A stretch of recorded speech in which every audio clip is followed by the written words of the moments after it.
Ей, добре дошла в нашия канал. Имаш ли нещо против да ти зададем няколко бързи въпроса? Ами не съм сигурна, но задайте ги. Така, с първият въпрос, с който започваме бърз е: на колко години според теб трябва да бъде жената, за да се омъжи? Няма определена възраст за любовта, но когато тя сметне, че е готова за тази важна стъпка в живота. Ако сметне прием на 12-13, окей ли е? За мен не. Някои смятат по този начин, но за мен не. Но да кажем около 20 години. Минимум. Добре, около 20 минимум. Да. Добре, да кажем, че 20 е една добра възраст. На колко години е добре да бъде жената, за да забременее? Да кажем, разбрахме, че 20 е добре да се ожени, а кога е добре да се забременее? Ами между 20 и 30 годишна възраст. Защо така смяташ? Ами повечето тенденции сега са след 30, даже на 40 или 50, но... 50? Да, скоро видях такъв случай, но мисля, че по-добре детето да има майка, отколкото баба. Кога е подходящо време за забременяване? В смисъл като сезон, част Да. от деня. Ами как ти искаш така ни отговори? Защото някои го броят кога искат да излезе, да връщат назад, други път кога им е хубаво да го правят без значение кога ще излезе. Ти на какво мнение си?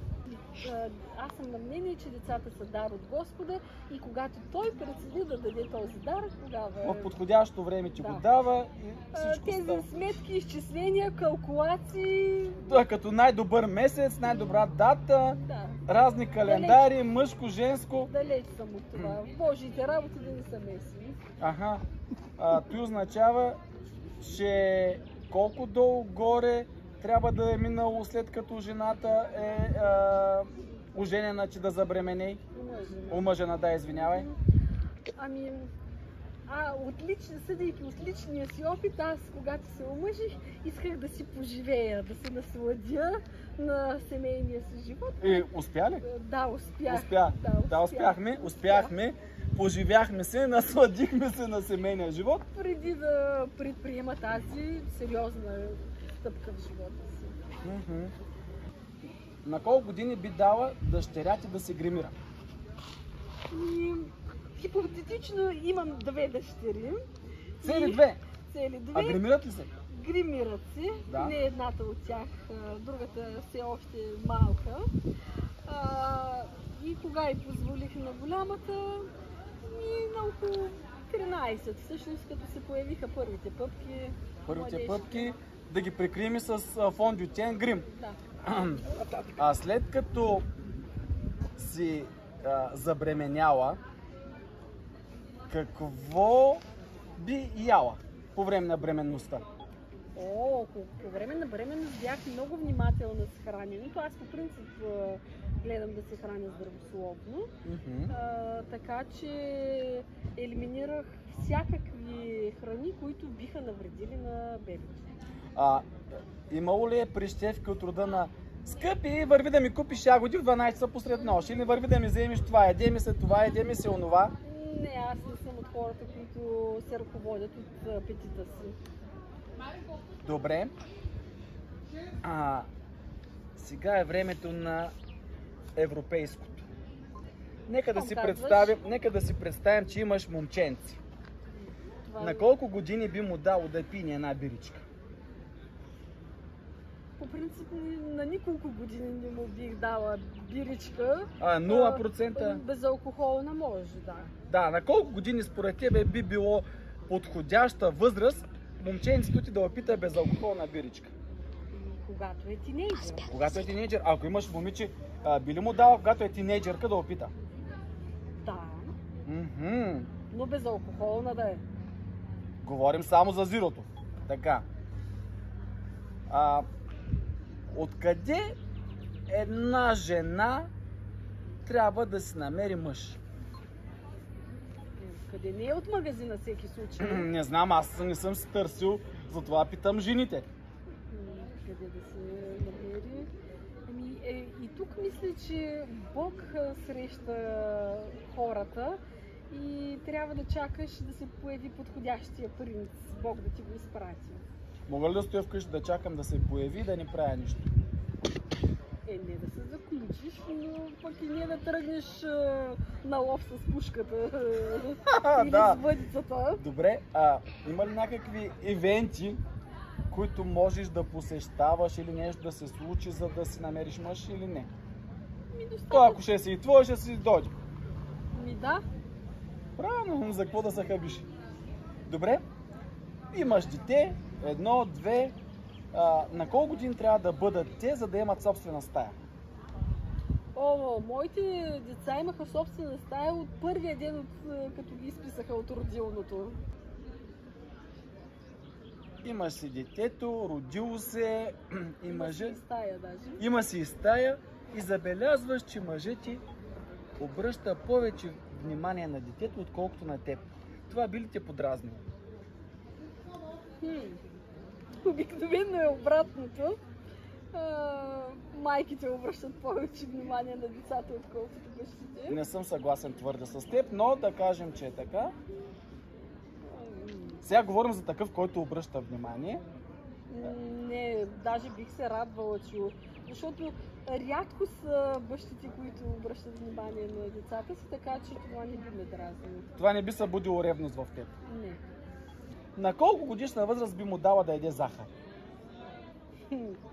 Сега, бяла захар ли да уточним? Бяла. Бялата смърт, както е известна. Лично аз, моите деца съм отложила този момент в даването на бяла захар, но пък когато са достатъчно големи и искат да опитат това, което всички останали деца ядат, позволявала съм, за да не го правят скришно от мен. А би ли потърсила помощ от някой за отглеждането на децата? Помощ? Не. Би ли се обърнала към баби, дядовци, лели, чичовци? Не, аз предпочитам сама да си върша работата в отглеждането и възпитанието на децата. Явно мъжът ти много ти помага, за това успявате. Да, не се Добре. оплаквам. И след като двамата сте се вплели в отглеждането на децата, след колко годишна възраст би почнала отново да ходиш на работа? Аз ходих на работа до последния ден от бременността, даже мислех, че ще родя на работа. После ходих на работа с количката с бебето, така че не съм от хората, които си стоят и Нищо не правят? Нищо не правят. Добре. Да. Съчетавах майчинството с работата. Един много интересен въпрос. Колко пари даваш, би давала за гримосване на месец? Аз по принцип съм човек, който не си прави сметката. Бих дала толкова, колкото е необходимо, за да изглеждам добре. А това голяма сума ли или е малка сума? Трицифрена, четирицифрена? Приемлива, да кажем. Приемлива. Приемлива за теб или приемлива за съпруга ти? Щом той не знае цифрата, значи е приемлива. Окей, хареса ми. Мислиш ли, че ти трябва да си почиваш в къщи или пък да си стоиш в къщи? Айде да ни казваме почиваш, защото те майките вършат доста работа в къщи, а мъжът да работи и да изкарва пари.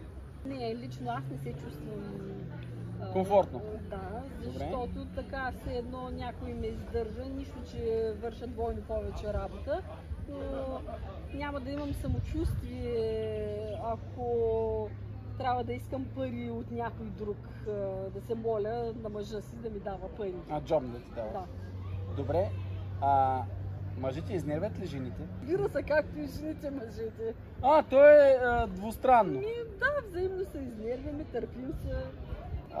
Кой трябва да ти купи телефона? Аз като работя мога да си го купя и сама, ама сега мъжа ми, ако реши да ми направи подарък, пък няма да го разочаровам. Да, няма да върнеш подаръка все пак. Естествено сега. Да, правилно. Ти шофьор ли си? Да. Шофираш. На колко години би спряла да шофираш? Вероятно аз няма да се осъзная, трябва някой друг да ми каже, че вече съм минала възрастта за Шофиране? За шофиране, да. Аха. Добре. Как си с домашните любимци? Добре. Окей си? А на колко години мислиш, че е разумно да си вземеш домашен любимец? Добре, детето ти. Ти си вече голяма, нали? Да кажем, детето ти на колко години трябва да бъде твоето дете, за да си вземе домашен любимец? Моето дете беше на 0, когато имахме котка. Даже беше на минус, да. Ако не се лъжа, да, добре. Да. Ясно ми е, че винаги родителите ще се грижат повече за домашния любимец, въпреки обещанията на децата. Да. Така че, да, хубаво е децата да имат някаква отговорност, но не може да очакваме от тях, че ще поемат цялата грижа. Трябва ли жената да си взема почивка от мъжа си? Седмица, 2, месец, ден? Не знам, честно казано. Не ти се е налагало или не си искала или... Не искаш? Не. Почивка от мъжа си? Не. Не. Да, ще стоя, ще го тровят, но никаква почивка Не. от него. Ясно. На какво мнение си относно мъжките вечери или съответно женска вечер? Веднъж седмичното ти или той да си имате така, с която да излизате с приятели? Да, хубаво е всеки да има лично време, лично пространство, време да прави нещо, което му доставя удоволствие. Значи не си против? Не. Добре. Един такъв интересен въпрос. Би ли участвал в някой реалити? Като, примерно, Игри на волята, Фермата. Сега не ги знам точно какви са по тези, които върват по телевизията. Честно казано, не съм такъв тип човек. Да си оставя децата 3 месеца да ги гледа някой друг, защото какво ще спечеля. Ще ги гледа мъжът ти, примерно, нямаш му доверие ли? Той човека ще ходи на работа и ще ми гледа децата, аз да ходя там да играя някакви игри. Не е твоето. Не. Добре, един последен въпрос. Какво би желала да видиш в някое наше следващо видео? Искам да видя интервю с мъжи. Интервю с мъже? Да. Какво би ти било интересно За втори като път въпроси да зададем на тези мъже? Това, което зададохте на мен. Харчиш жената да се гримира. Да ви кажа, явно това е нещо, което вълнува жените да разберат какво правят мъжете. По-скоро, колко пари харчиш за риболов, за футбол, за... Какво тук ми подсказват? За Аладин, за...